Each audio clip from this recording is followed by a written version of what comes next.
Please stand for the Pledge of Allegiance. Ready? Begin.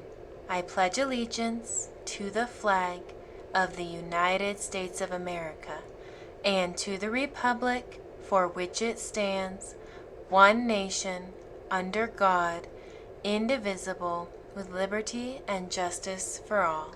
You may be seated. Good morning, everyone. This is Miss P. She'll be working with me this semester. I am a student at UNC and I'm excited to meet you guys.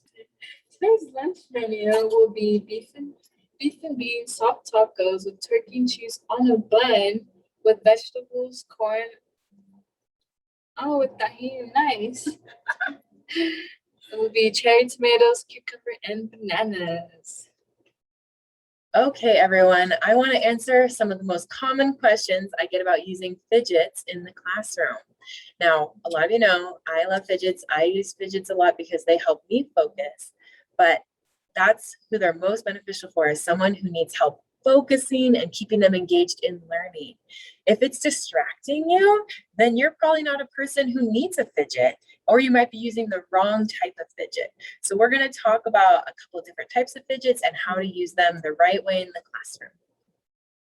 So we have 3 examples here: a marble mesh, a hedgehog ring, and a squishy ball.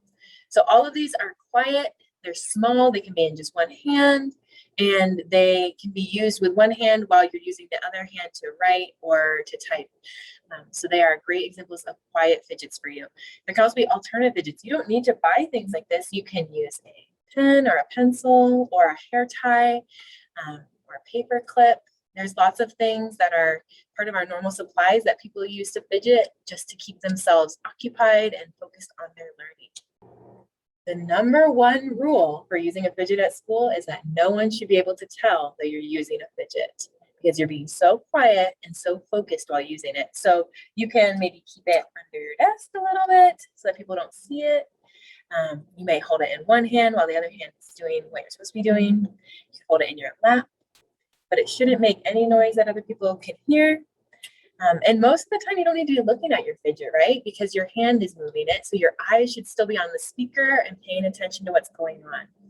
Now, if it's distracting you and you are maybe throwing it or playing with it or trying to destroy it or showing it to somebody else, those are all not using the fidget appropriately. That's turning it into a toy instead of using it as a tool to help you.